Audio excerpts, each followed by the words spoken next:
Deli bürcülər 10 avqustdan 17 avqusta doğru hava ünsürlərində dolça ikizlər tərəzi bürcüləri nələr gözləyir? Birinci dolçalardan başlayaq. Bu həftə beyninizin susmayacağı, bu həftə belə deyim də özünüzün düşməni olduğunu hiss edəcəyiniz bir həftə olacaq. Bacarırsınızsa pul maddiyyata doğru köklənməyiniz, ən çox da hobbiləriniz üzərindən pul qazanmağı və yaxud da şərikli nə işlər varsa əl bacarığınızı aktivləşdirəcək həmin işlərə doğru güclənməz. Şəxsiyyət həftəsidir. Ümumiyyətlə tərəzilər sizə, əkizlər və dolçalar bu həftə şəxsiyyətə yüklənmək lazım deyil. Çünki elə bir məqamda dayanmısınız ki, sanki olduğunuz və hər bir müddətdə tam belə deyim, qabağa çəkilməyəcəksiniz. Enerjinizi zəiflədəcəksiniz, öz düşüncələrinizi zamanla əlaqədar boşluğa doğru aparacaqsınız.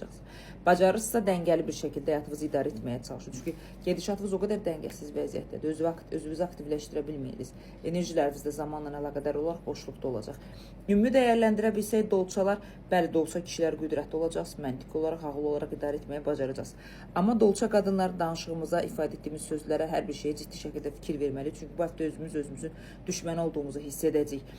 Pul maddiyyatla əlaqədar belə deyim, planları qura bilərsiniz, zamanla əlaqədar aktiv bir yoldasınız. Ümumi dəyərləndirsək dolçalar 73%-ə qədər həftəniz uğurludur.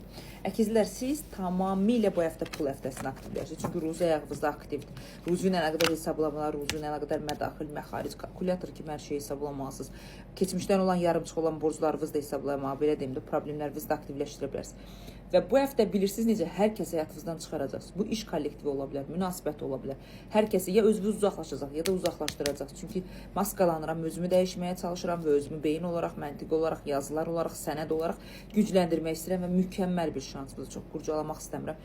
Pul şansınız demək olar ki, hər şeyin öhdəsindən gəlir. Sadəcə olaraq, göz olaraq, təzyiq olaraq, bədən olaraq narahatçılıqlarınızı fikir versəz, nəfəs yolunuzda daha yaxşı həftə olacaq və ən əsası əkizlər dəngənizi stabil şəkildə aktivləşdirməz. Bunu bacarsaz 83%-ə qədər həftənizi uğurlu edə bilərsiniz.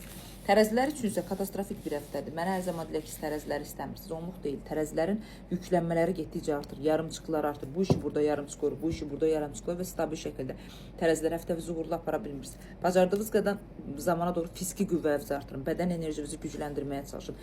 Emosionallığınız da zamanla əlaqədar artacaq. Bu həftə elə bir xəbər alacaqsınız ki, bu xəbəri zaten bilirdiniz. Sadəcə öz-özlüyünüzdə qəbul edə bilmədiniz. Bəzi sizi əsəbləşdirəcək, sizi hirsləndirəcək şəxsiyyətlə əlaqədar xəbəri ola bilər. Yalan və yarımçıqların həddən artıq sizin ətrafınızda çoxlu olur. Bu sizin yalanlarınız, sizin yarımçıqlarınızın üzə çıxması ola bilər. Buna tərəzilər ciddi fikir verməlisiniz. Həftənin sonlarına doğru bir balaca uşaq kimi hərəkət edib, şəxsiyyətlə əlaqədar emosionallıq edib, bir balaca narahatçılıq özünüzə yarada bilərsiniz. Amma yenə edirəm hava ünsürlər. Bu həftə şəxsiyyət üçün uğurlu bir həftə deyil. Bunun belə deyim də uzaqlaşmasını etməlisiniz. Heyvanlarla əlaqədar olaraq, təbiətlə əlaqədar güclənmələrinizi etməlisiniz. Bacarırsınızsa bu həftə torpaqla əlaqədar aktivləşmə, torpaqla əlaqədar yenilənmələr edir. Çünki ruzi olaraq, ümidli olaraq, şans olaraq oradan daha çox tərəzilər sizə doğru güclənmə gəlir. Boyun arxasından başlayaraq qollara, oynaqlara doğru narahatçılıqlarınız, sümüksel problemləriniz ola bilər. Bunu zamanla əlaqədar tərəzilər belə deyim də gedişat olaraq gücləndirməlisiniz.